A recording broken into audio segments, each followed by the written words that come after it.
ngasi numidang waramda phonggiba pawsesingda yawba headlinesing mayamda pawdomjari ahanbada lakhosage retired senior IPS officer P Sonamani leikhidre matam kuina Naga lengaki senior IPS officer oina thau puramba thangmaiban hejam deba lekai da leiba P Sonamani sahi marfu humdoi masagi anaba amana maram moiduna ngasi nungthil pung 3:30 taba matamda langkol da leiba CJ hospital da leikhidre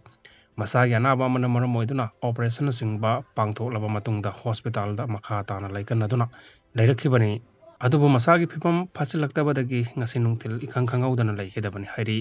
leikhidra sigi loinabi masanupi ani amadi masanupa ama manaunupa ama lehori leikhidra sina Nagaland police ki senior SP IPS officer ona pham purambadagi thabaktagi potharaba matungda social political commentator ama ona lamdamasigi TV channel singi ipau nainaba thoramda saruk yaduna matam gi oiba leibaki issue kyada masagi oiba comment piduna saruk yarkhibani mahakna hinglingai matamda manipurgi apunba saktam kaidanaba manipurda punna leiminariba purup kanglup sing nungsi sanana leiminanaba achoba thaudang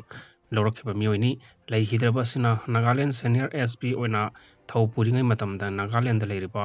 lamdamasigi maitai singi oiba phibam phaganaba singthaningai oiraba thaudang kyasu lorumba misakni hairi Mizoram dagi Surachanpur tamna FCI gi seng pusin balekpre Manipur da hokiba me ahomdagi hoduna tholiba irang asina maram oiraga Mizoram dagi Surachanpur amadi atai district kharada FCI gi seng biramba adu punglep lekpre haina Food Corporation of India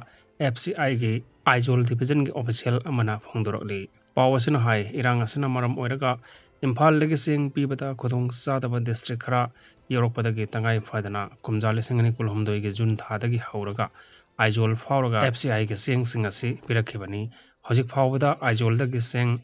Quinton Lakh Ahum Dasme Kunithoi Pikre Masina Maram Orega Surachanpur da Lairiba Lanjenaraba Mewsing Adu One Nation One Ration Card Scheme gi Khudong Saba Phanglambani Adu Moinamak Sahi Asigi April Thada Sukhiba Kanba Nong na Maram Orega Thokiba Sing Sawamadi Sing Ninkhaiba gi Thodokya Aduna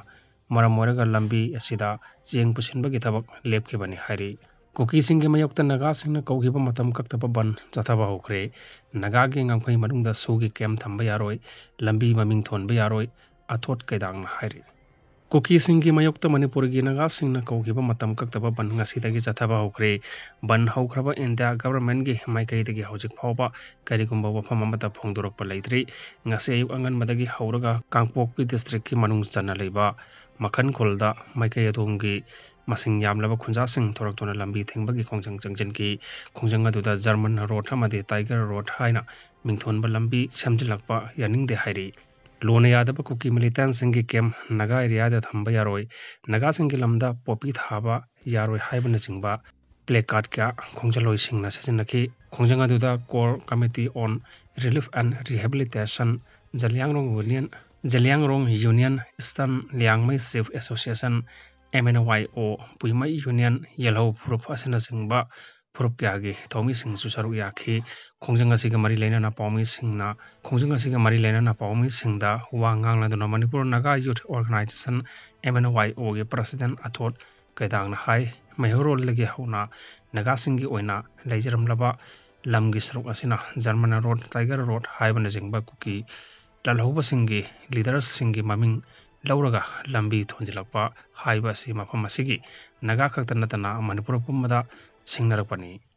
asigumba lona yadaba kuki militant sing asigi kem Naga singi lamda thamba yaroi loinana militant sing asibu thakliba popi thabagi thabak asi Naga singi lamkhai manungda chathaba yaroi ngasi makhanda changchiliba khongjang asi maikai somda khundariba Naga sing asi khaktagi lanai goiba wathok nate masi khangna singi tongan ba mapam singda leiriba Naga puna magnasu mapung fana sawarpiu loirana tampakta khondaminariba atai atopa furup singnasu singkhong singyada khundariba Naga singna thengnariba awaba si khangbiraga punna mating pangbiu haina mahakna makha tana phongdorakhi